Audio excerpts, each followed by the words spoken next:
Un tueur à gages tire sur sa victime. Derrière ce geste, une affaire de sexe, de drogue, de cupidité.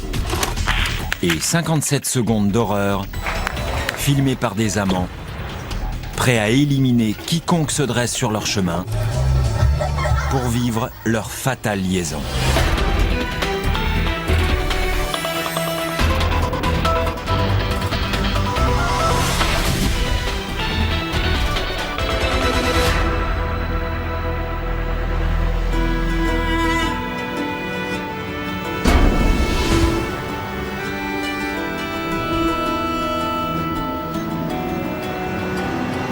Daytona Beach, en Floride, est un haut lieu de la fête et du jeu. Ici, le vacancier est roi. Et l'industrie du tourisme prospère.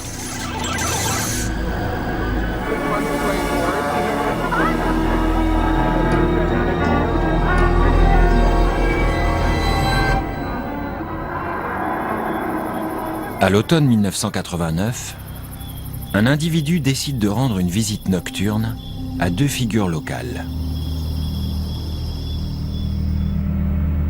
Lisa Fotopoulos et son mari, Costa.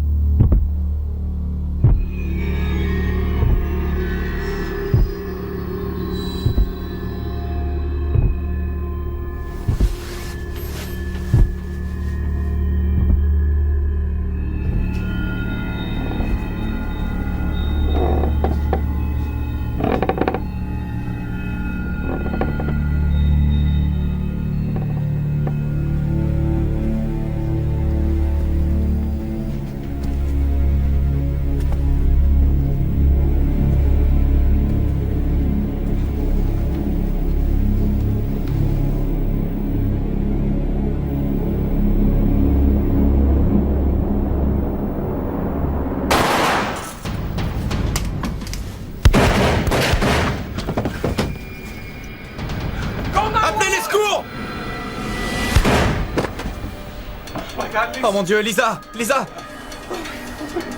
Dino, appelle les secours! Les coups de feu réveillent la mère de Lisa et son frère, Dino. On aurait dit des pétards. Je ne savais pas ce que c'était. On a tiré sur ma sœur! Tout le monde dehors! Les mains en l'air! Les mains en l'air! La police arrive rapidement sur les lieux et ordonne à tout le monde de sortir, y compris Costa. Le procureur adjoint et ami de la famille, Michael Politis, arrive à son tour. J'étais sous le choc, car Lisa et moi, on a grandi ensemble. Les policiers fouillent la maison avec précaution, RAS. sans savoir ce qu'ils vont trouver. On a un homme à terre. Et une femme dans le lit. Dans la chambre de Lisa, il y avait une mare de sang. On a une femme et un homme blessés dans la chambre. Faites venir les secours. Ça va, madame? Lisa a reçu une balle dans la tête.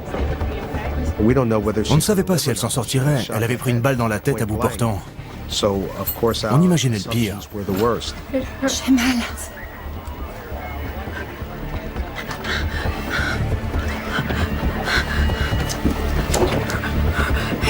Ma tête. J'ai parlé avec la police et j'ai pu entrer dans la maison car je suis procureur adjoint. Alors, on dirait un calibre 22. Et il est enrayé. Vous avez vu? La police croit d'abord à un cambriolage qui aurait très mal tourné. On pensait à un cambriolage qui avait entraîné une tentative d'homicide sur Lisa. Et regardez les gars, on a encore une autre arme ici. Tout le monde sait que Costa collectionne les armes à feu. L'intrus a donc pris un gros risque en s'introduisant dans sa chambre pour tirer sur sa femme. Lisa était du côté le plus éloigné de la porte. Pourquoi l'intrus a-t-il fait le tour du lit pour tirer sur Lisa? Logiquement, il aurait dû viser l'homme qui était plus près de l'entrée et représentait une plus grande menace. La scène du crime présente d'autres détails intrigants. Apparemment, le tireur se serait introduit en brisant un carreau de fenêtre. Mais il y a un problème. Aucun être humain ne pouvait s'être faufilé à travers cette ouverture. De plus, rien ne semble avoir été volé. Il ne manquait ni objets personnels, ni bijoux, ni argent. Les enquêteurs interrogent Costa et Dino sur ce qui vient de se passer. Un type est entré! Vous avez tiré? Bien sûr que j'ai tiré! Il a tiré sur ma femme! Pour ses proches, Costa a eu la bonne réaction. C'était un héros. Il avait tiré sur l'intrus, défendu sa famille et sa maison. Ils étaient très fiers de lui et tous priaient pour que Lisa s'en sorte.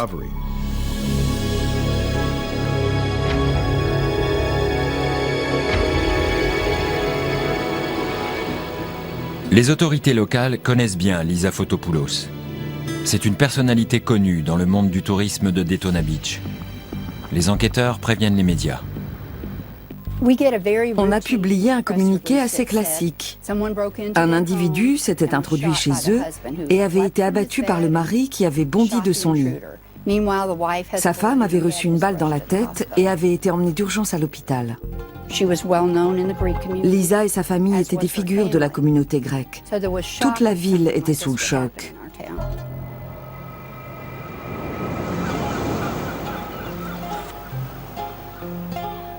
Le père de Lisa quitte la Grèce pour vivre le rêve américain.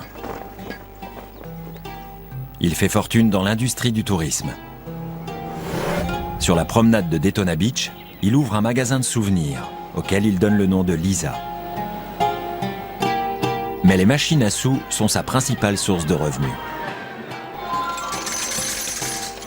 Les parents de Lisa sont originaires de Grèce. Ils sont arrivés avec très peu d'argent.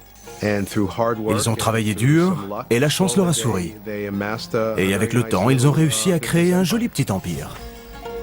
Après de brillantes études universitaires, Lisa décide de reprendre l'entreprise familiale. Mais une chose manque à son bonheur. Un mari. Encore aujourd'hui, les vieilles valeurs traditionnelles perdurent. Et toutes les familles de Grecs américains souhaitent à leurs enfants d'épouser des gens qui ont les mêmes racines, les mêmes croyances et la même culture. Il est temps pour toi de rencontrer un jeune homme. Le père de Lisa avait entendu parler d'un jeune grec cultivé, de bonne famille et gentil. Alors il a arrangé une rencontre. Lisa, Costa, Lisa. Enchanté, mademoiselle. Costa est un jeune homme bien sous tout rapport. Et comme le père de Lisa, il est venu aux États-Unis avec la ferme intention de réussir. À bientôt, j'espère. Il travaille la nuit comme serveur tout en poursuivant des études d'aéronautique. C'est le coup de foudre et il ne tarde pas à se marier. Les mariages grecs sont généralement une affaire très sérieuse. Et ils ont donné une des plus belles fêtes de notre communauté. Bien entendu, de nombreux membres de la famille de Costa sont venus de Grèce pour y assister.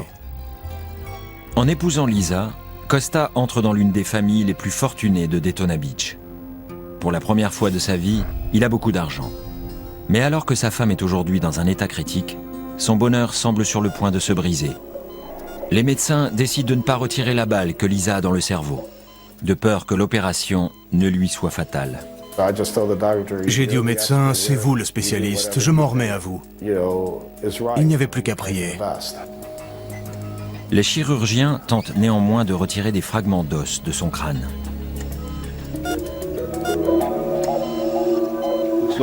Voilà ses papiers. L'intrus tué par Costa est Brian Chase, 18 ans. Costa dit aux enquêteurs qu'il ne l'avait jamais vu avant. Les premiers témoignages corroborent la thèse du cambriolage qui a mal tourné. Mais les policiers vont bientôt s'apercevoir qu'il y a un os. Ils vont mettre au jour un arsenal caché, des faux billets, un meurtre et une liaison secrète.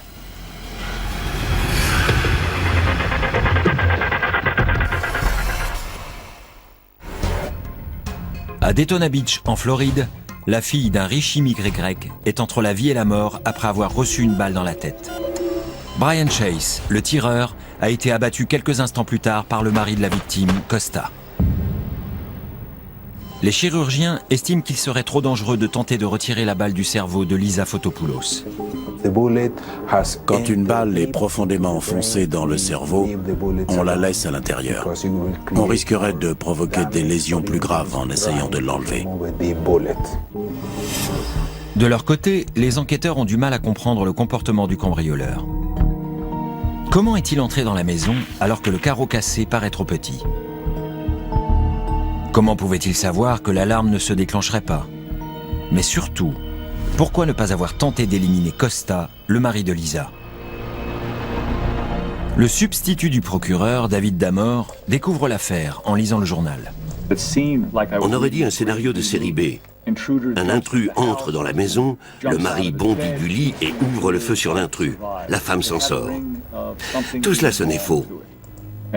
C'était un dimanche matin.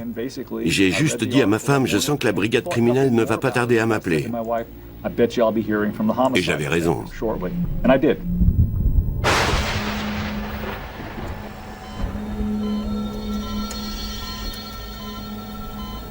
Sur son lit d'hôpital, Lisa se demande qui a bien pu vouloir la tuer.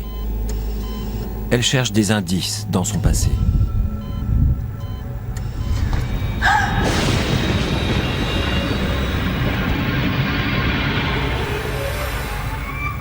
Après avoir épousé Lisa, Costa rejoint l'entreprise familiale. Très vite, les tâches quotidiennes l'ennuient et sa frustration grandit.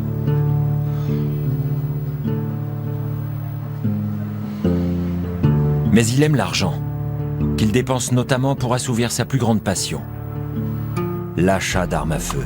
Costa avait des catalogues d'armes et de munitions sous son lit, là où d'autres cacheraient des revues porno. C'était sa passion. C'était sacré pour lui.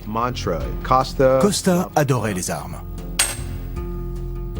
Et quand il ne joue pas avec ses armes, il en parle. Il lui arrivait de faire des réflexions auxquelles personne ne croyait, du genre « si tu fais ça, je te tue ». C'était sur le ton de la plaisanterie, personne ne le prenait au sérieux. Sa passion pour les armes devient vite une obsession dévorante. Costa fabriquait ses propres balles. Le week-end, quand on se retrouvait tous pour regarder un match de foot, Costa préférait aller au centre de tir. Selon la rumeur, il arrondirait même ses fins de mois en achetant et en revendant des armes illégalement. Très vite, on s'est aperçu que Costa possédait beaucoup d'armes. C'était un véritable arsenal. Costa ne se contentait pas de fabriquer ses balles, il confectionnait aussi ses propres silencieux. Les enquêteurs découvrent aussi que Brian Chase, le cambrioleur retrouvé mort, était un habitué de la promenade de Daytona Beach. Notre région a toujours attiré les marginaux. Ils viennent ici pour s'amuser et ils se retrouvent à Daytona Beach sans un sou, à vivre plus ou moins dans la rue. Beaucoup d'entre eux fréquentent un billard, situé à quelques pas de la salle de jeu de la famille de Lisa. Et le propriétaire de cet établissement n'est autre que Costa Fotopoulos. Un whisky coca et 2 verres d'ouzo.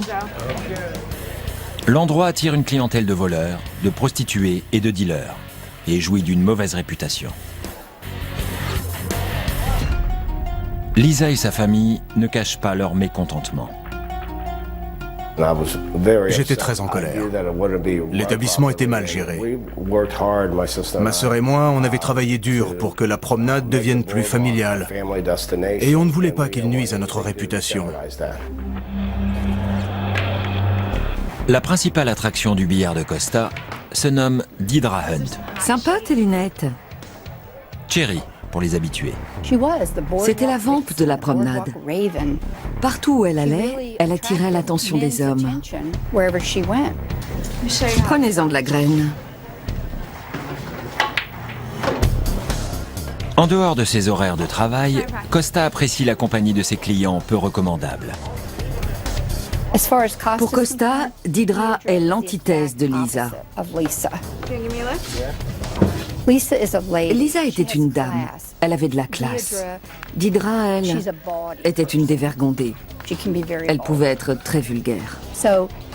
Il jouait à un jeu dangereux.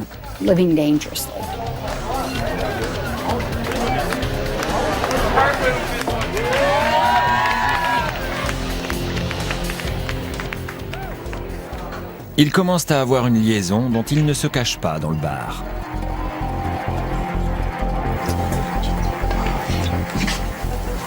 Allez, retourne travailler. Les enquêteurs découvrent le passé tourmenté de Deidra. Elle a eu une enfance très dure. Elle a pris de la drogue. Selon sa mère, elle a été violée enfant. T'es qu'une petite fille stupide. Elle a été maltraitée par sa mère dans l'enfance, Bonne à rien. puis par son entourage. Son père l'a abandonnée et a nié être son père. Et elle a collectionné les relations nocives. Jeune adolescente, elle se tourne vers la prostitution pour survivre. Donne-moi mon sac. On s'en fout de ton sac. Dégage.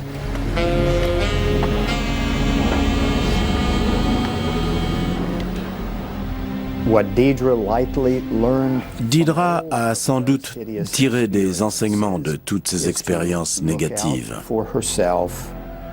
Elle a appris à se protéger, à cerner les gens qu'elle rencontre et à agir avant qu'ils ne lui fassent du tort. Elle s'est endurcie. Elle a compris l'intérêt de ne pas dévoiler ses vraies intentions.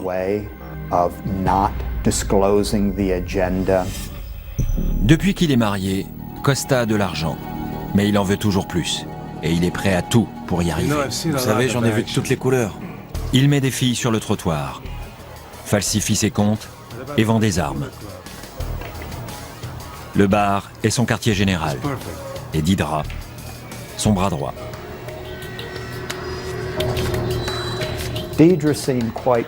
Deidra était plutôt à l'aise dans son rôle de vilaine fille. Salut. T'as mon fric? Elle maîtrisait bien les codes et le vocabulaire du milieu. On imagine bien Costa et Deidra en train de se balader sur la promenade et de contempler leur empire. Ils se sentaient pousser des ailes. Comment tu le sais? Mais plus pour longtemps. Cet empire est sur le point de s'effondrer. Je te laisse, faut que j'y aille. Ça va, chérie? T'as pris un bon bain? As-tu une liaison avec Deidra? Quoi? C'est ridicule. As-tu une liaison avec Deidra? Qui t'a raconté ces bêtises? Si je découvre que c'est vrai, c'est fini. Je te quitte. Mais de quoi tu parles? Tu me dégoûtes, je te déteste.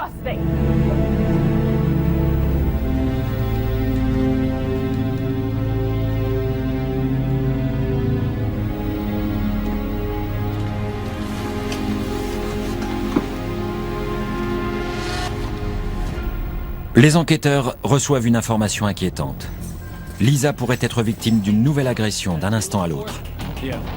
Quelqu'un envisage de poser une bombe à l'hôpital. Qui est cet individu? Et pourquoi Lisa doit-elle mourir?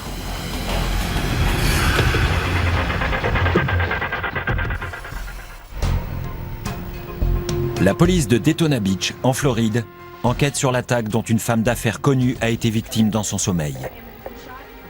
Et les policiers commencent à obtenir des renseignements auprès des clients du bar malfamé de son mari. TJ. Ouais, On peut se parler en privé? d'accord. Tija James dit aux enquêteurs que Costa et Deidra essaient de recruter un autre tueur à gages pour poser une bombe dans la chambre d'hôpital de Lisa. On a appris que Costa Fotopoulos voulait fabriquer une bombe, la glisser dans un bouquet de fleurs, la faire livrer et la faire exploser au nez de sa femme maintenue sous oxygène. En fait, il était prêt à faire sauter la moitié de l'hôpital. Lisa est placée sous protection 24 heures sur 24, pendant que la police fouille le bâtiment.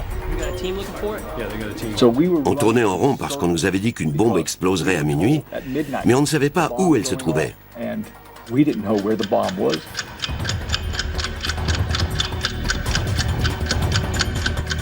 À minuit, il ne se passe rien. Et le reste de la soirée se déroule sans incident. Les enquêteurs reçoivent d'autres informations troublantes. Matt Chumbley, un jeune escroc, prétend que Costa et Deirdre lui ont aussi proposé de l'argent pour tuer Lisa. Il m'a dit qu'on lui avait proposé 10 000 $ pour éliminer Lisa, la femme de Costa.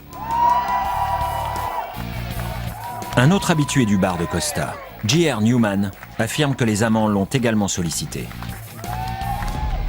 Il m'a dit « Monsieur Damore, ils m'ont fait une offre de 10 000 $ pour tuer cette femme. » Même si toutes ces histoires paraissaient invraisemblables, il fallait les prendre au sérieux. On venait d'apprendre de 2 ou 3 personnes que Costa Fotopoulos préparait l'assassinat de sa femme. De quoi tu pars? Où tu vas? J'y vais, j'ai du travail. Costa! Ça va aller. Où tu vas, enfin? J'ai du travail, je dois y aller. T'inquiète pas, ça va aller. Mais le procureur sait qu'il va devoir réunir davantage de preuves pour pouvoir l'arrêter. J'avais des témoignages de clients de passage, de drogués, de malfrats, contre un homme d'affaires dont le casier judiciaire était vierge. Je ne pouvais rien retenir contre lui.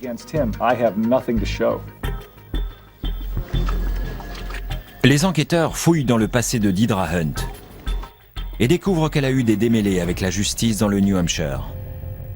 On a découvert qu'elle avait participé à une fusillade à Manchester.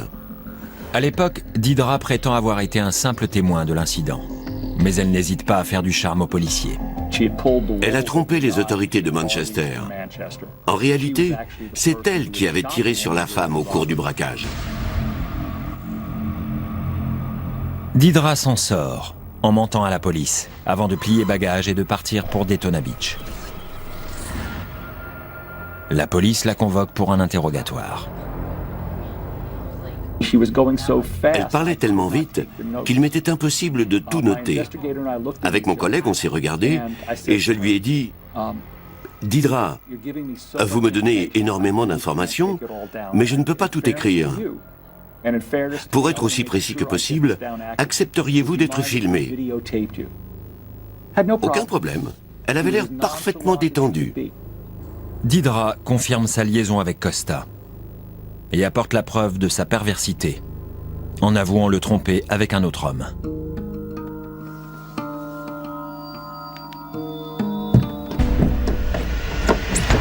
Va te cacher, dans le placard, vite!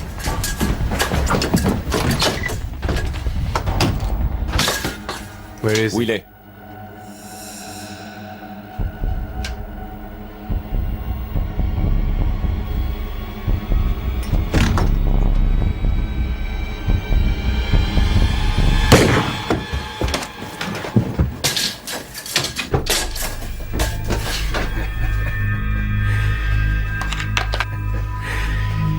Il risque pas de revenir. Tu es fou! Cela prouvait bien qu'il était dangereux, mais cela ne l'a pas arrêté, car elle n'avait pas l'habitude de se conformer aux règles de la société. T'as vu ça? Deirdre partage la passion de Costa pour les armes à feu. Il cherche à l'impressionner en se faisant passer pour un agent secret et un tueur à gages au service de la CIA et du FBI. Et elle prend ses mensonges pour argent comptant. Il jouait les gros bras. Pour Costa, Deirdre est bien plus qu'une maîtresse. Il ne voyait que ce qu'il voulait bien voir. Il s'arrêtait à la surface. Sa beauté, son charme, ses talents de manipulatrice. Il voulait mettre à profit ses points forts. Elle était un formidable atout dans sa quête de pouvoir. Trop, c'est trop! Lisa, C'est elle ou moi? Mais Lisa sait qu'il la trompe. Et cette fois, elle ne se laissera pas faire. Écarte-toi de la voiture! Quoi? Je demande le divorce! Quoi? Écarte-toi de la voiture!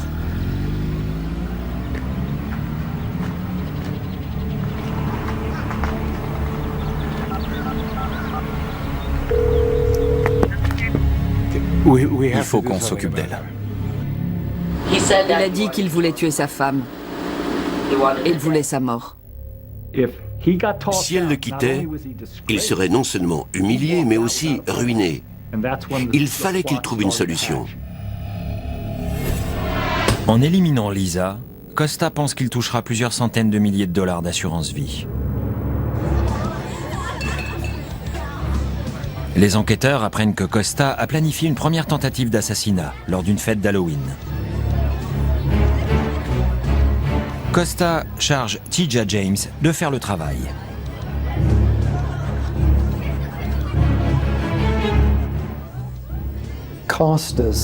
Costa a imaginé faire tuer Lisa à une soirée déguisée. C'était du théâtre. Il y avait des costumes et une scène. C'était une idée vraiment grotesque. Il y avait des centaines de personnes. Elle était avec toute sa famille. Costa donne ses instructions au tueur à gages. Prends un couteau, casse-lui 3 côtes, transperce-lui un poumon, perfore-lui le diaphragme pour qu'elle puisse pas crier, et assieds-la sur une chaise. Fais-la passer pour saoule.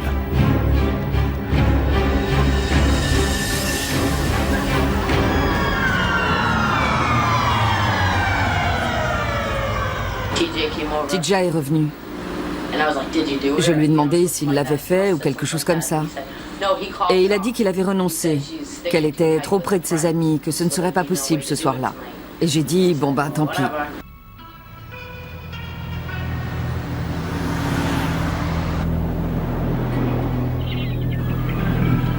Quelques jours plus tard, Costa confie à Didra une arme pour Tija, qui doit se rendre au bureau de Lisa pour une nouvelle tentative. Et il lui a dit de viser l'arrière de la tête. Parce que s'il visait la tempe, elle risquait de tomber dans le coma. Vise l'arrière du cerveau pour être sûr qu'elle meurt. Et tire 3 ou 4 fois.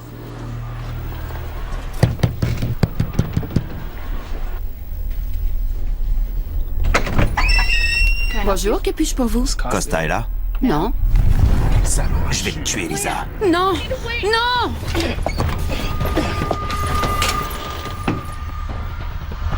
Lisa se défend et l'apprenti tueur à gages ne trouve pas le courage d'appuyer sur la gâchette. Tija échoue pour la deuxième fois et Costa se tourne alors vers Brian Chase. Costa était foudrage. Il a demandé à Brian de s'introduire dans la maison et d'agir pendant son sommeil. Mais ce que Brian Chase ignore, c'est qu'il ne verra jamais sa paye de 10 000 $. Il y a du fric à se faire, ça devrait t'intéresser. Ah, ok, ça marche. À tout à l'heure. Il m'a dit qu'il la tuerait en partant ou quand Brian quitterait les lieux. Quel meilleur rôle que celui du héros qui protège sa femme en tirant sur le cambrioleur qui tente de l'agresser. Mais Brian Chase se révèle tout aussi incompétent que son prédécesseur. La brique qu'il lance contre la fenêtre rebondit simplement sur le carreau. Puis, il se fait surprendre par une lumière de sécurité. Mais ses employeurs ont été très clairs. Il n'a pas le droit d'échouer. Et Didra est là pour garantir le bon déroulement des opérations. Mais qu'est-ce que tu fais? Je peux pas. Retourne-y. Je peux pas. Tu dois y aller. C'est pas vrai. Vas-y, ne reviens pas avant de l'avoir fait. Si tu ne le fais pas, tu auras affaire à Costa. Et tu sais ce que ça veut dire. Il te tuera. Alors vas-y. Et merde.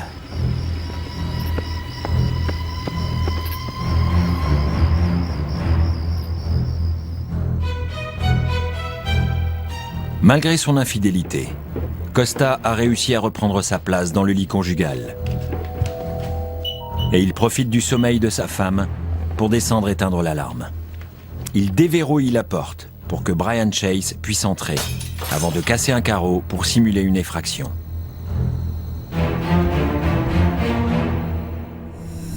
Il retourne se coucher et attend patiemment la suite de son plan diabolique.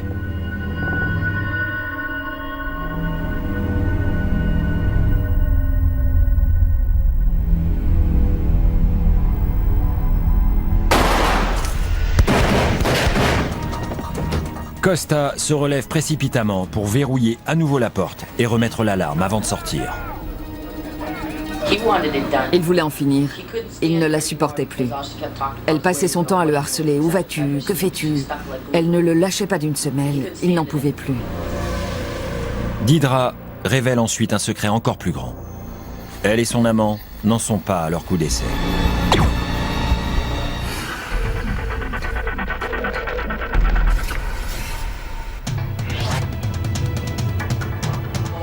Deidre Hunt a avoué aux enquêteurs qu'elle et son amant, Costa Fotopoulos, ont tenté d'éliminer sa femme pour faire main basse sur son argent.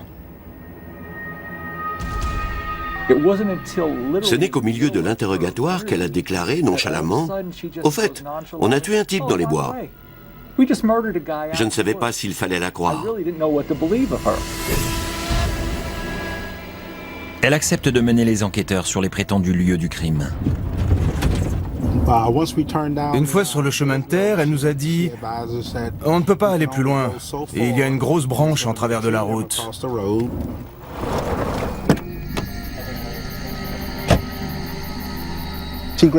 Elle a pris la torche électrique et elle nous a dit « C'est là !» Il y avait une chemise noire et un cadavre.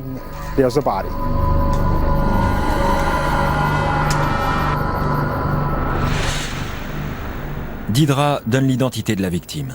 Il s'agit de Kevin Ramsey, 19 ans, un ancien serveur qui a été tué pour avoir menacé de faire chanter Costa en révélant ses activités frauduleuses.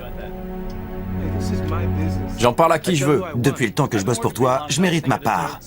Tu sais ce que tu mérites? La porte. Tu me vires? C'est ça, je te vire. Allez, dehors.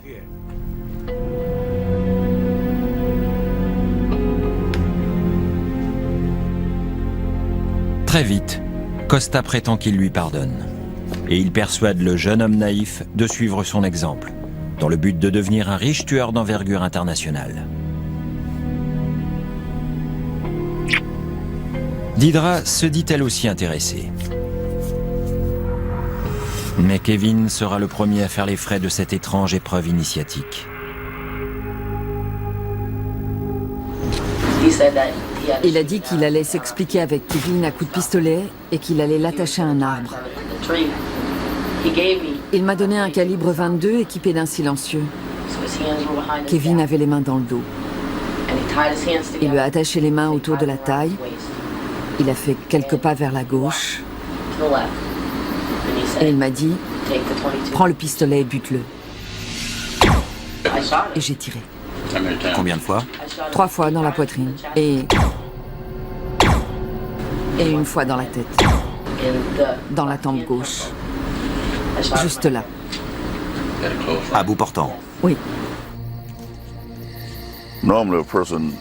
Normalement, une personne qui a tué ne s'exprime pas comme ça. Comme quelqu'un d'extérieur à la scène. Qu'est-ce que vous faites? Vous êtes arrêté pour meurtre. Elle a pris cet air étonné alors qu'elle venait d'avouer qu'elle avait provoqué la mort de Brian Chase, qu'elle avait tenté d'assassiner Lisa et qu'elle avait tué de sang-froid un jeune homme dans les bois. Deidre dit aux enquêteurs que le déroulement de ce meurtre est parfaitement vérifiable, puisque Costa a filmé toute la scène.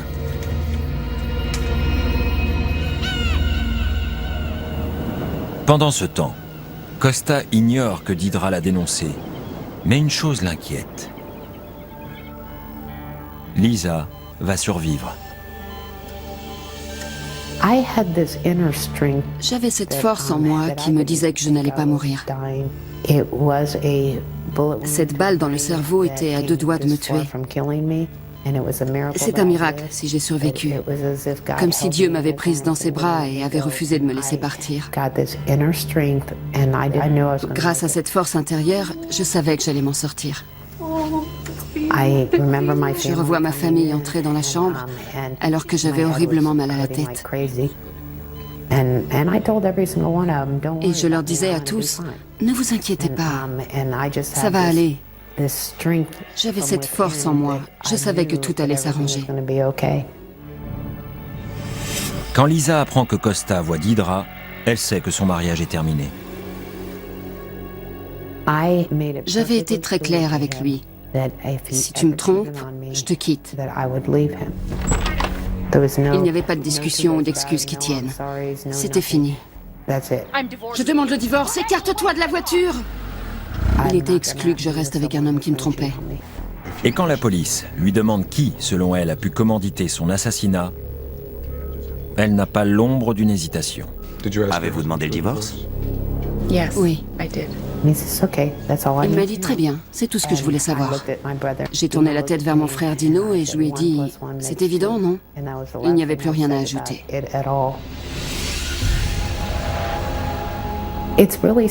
C'est effrayant de se dire que l'homme avec lequel vous avez vécu 4 ans est capable d'une chose pareille, alors que vous avez toujours été gentil envers lui. Ça fait froid dans le dos. La police convoque Costa pour l'interroger. Il était très arrogant. Je l'ai sauvé, j'ai défendu ma femme. De quel droit m'accusez-vous? Ces gens racontent n'importe quoi, je n'ai rien à voir avec ça. Costa nie tout en bloc. Aimez-vous votre femme? Oui. Êtes-vous déjà allé voir ailleurs? Non, jamais. Costa n'allait pas nous faciliter la tâche. Il n'allait rien lâcher. Il allait tout nier en bloc. Rien de ce qu'il nous dirait ne pourrait être retenu contre lui. Les enquêteurs décident de changer d'approche. Connaissez-vous cet homme? Oui, c'est Kevin Ramsey. Il a travaillé pour moi pendant 1 mois. Kevin volait constamment de l'argent. Il piquait dans la caisse. Vous savez où il se trouve? Aucune idée. La dernière fois que j'ai entendu parler de lui, sa copine disait qu'il était parti travailler pour le père d'un ami et qu'il gagnait bien sa vie. Et puis elle a ajouté qu'il allait revenir chercher ses affaires.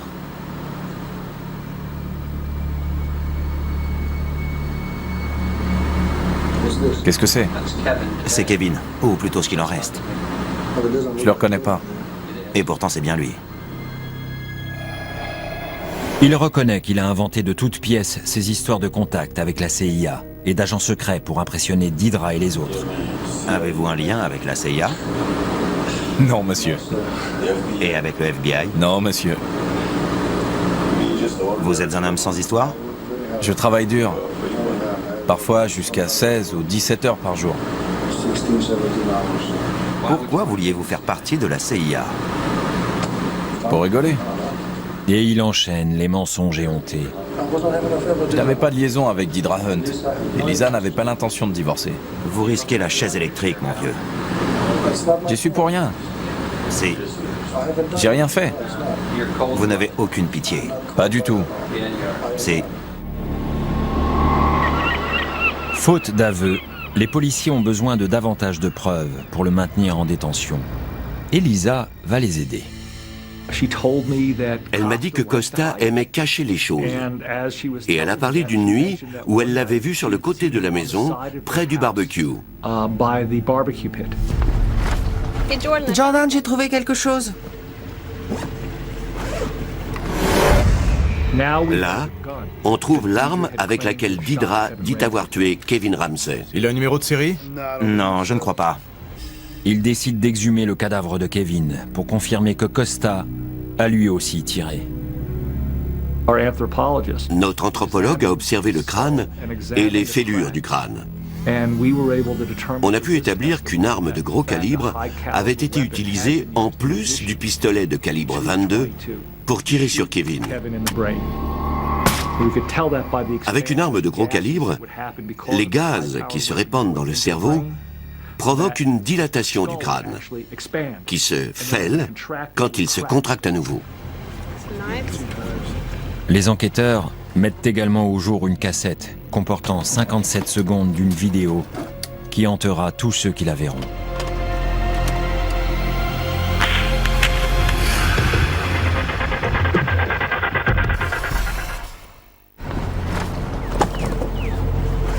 Après des semaines de recherche, la police met la main sur la vidéo des 57 terrifiantes secondes enregistrées lors du meurtre de Kevin Ramsey.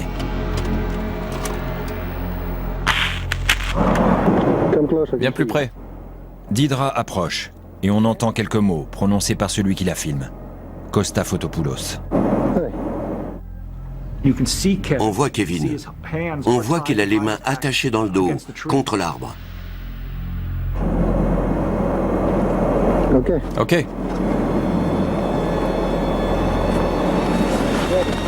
Vas-y. Et tout à coup, on l'entend pousser ce cri horrible. Et sa tête tombe en avant. Il est comme ça. Et tout de suite, elle lui empoigne les cheveux de la main gauche, elle lui braque son arme sur la tempe et elle lui tire une balle dans la tête. Sa tête retombe. La vidéo s'arrête. C'était le silence total dans la pièce. Aucun d'entre nous n'avait jamais assisté au meurtre de quelqu'un. Je n'avais jamais entendu un tel cri d'agonie. Je n'avais jamais vu à quel point un individu pouvait être sans pitié. Quand elle l'a empoigné par les cheveux, j'en étais malade. J'en suis encore malade quand j'y repense.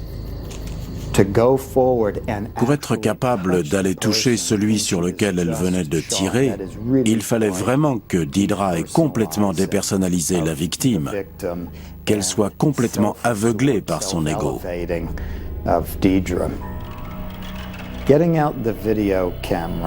Si Costa a voulu filmer la scène, c'était sans doute pour rapporter un trophée dont il pourrait se vanter ou qu'il pourrait utiliser contre Deidre plus tard. Arrête de filmer. Ce n'était pas innocent de sa part. Filmer était une stratégie.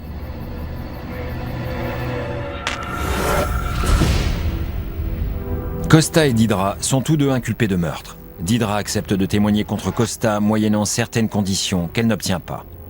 Elle réclamait une peine avec une libération à la clé, mais c'était absolument inenvisageable. Quand elle a compris qu'on ne céderait pas, elle s'est braquée. Elle a cessé de coopérer. Quelques heures seulement avant l'ouverture de son procès, Deidre Hunt change d'avis et plaide coupable.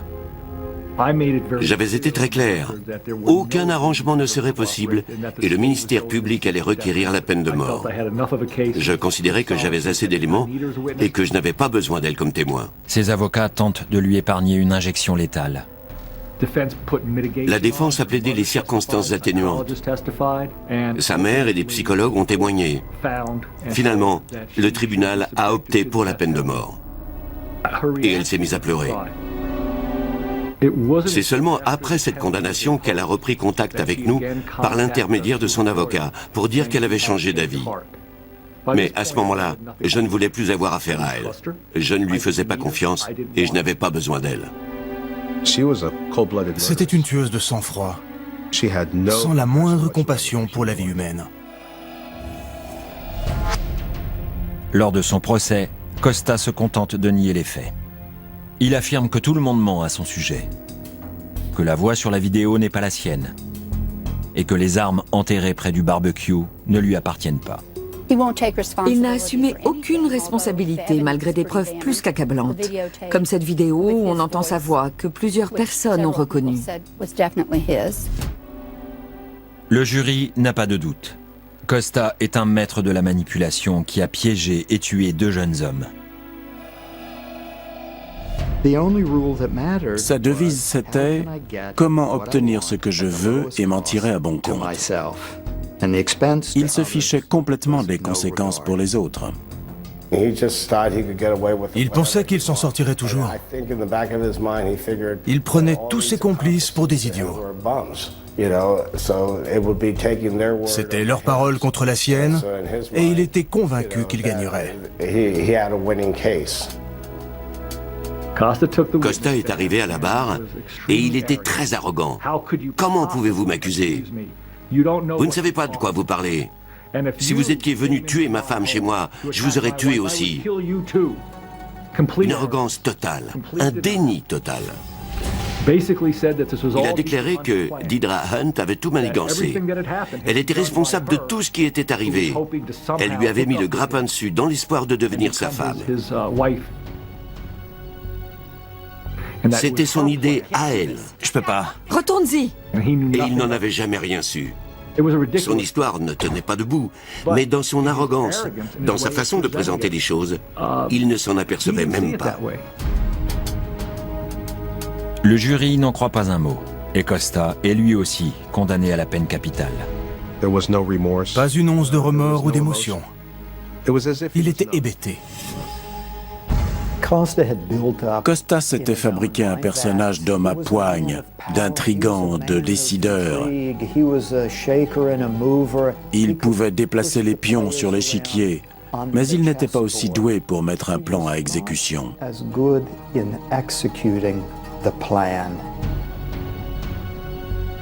8 ans après sa condamnation, Deirdre a droit à un nouveau procès. Elle est aussi reconnue coupable, mais sa peine est commuée en prison à perpétuité. Je suis convaincu que Deirdre est très dangereuse et qu'elle ne changera pas. Si une occasion intéressante se présentait à elle, elle n'hésiterait pas à commettre à nouveau un crime.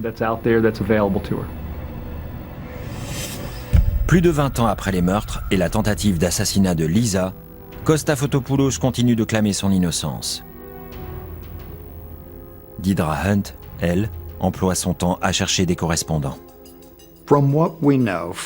D'après ce qu'on sait du comportement de Deirdre, de ses lettres et de ses proches, elle n'a pas l'ombre d'un remords. Le remords passe par deux choses. Premièrement, reconnaître les faits, et deuxièmement, prendre conscience de leur caractère immoral.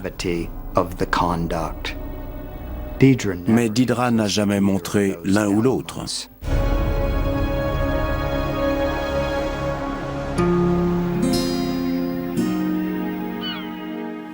Aujourd'hui, Lisa est heureuse et en bonne santé. Lisa, comment allez-vous? Je vais bien. Avez-vous des migraines? Non. Des nausées? La balle de Costa est toujours dans son cerveau, mais les médecins disent que Lisa peut continuer à vivre normalement. Elle est remariée et elle a laissé l'horreur de sa vie avec Costa derrière elle. C'est un monstre, une créature du diable. Je me fiche de lui et de ce qu'il pense. Je l'ai rayé de ma vie.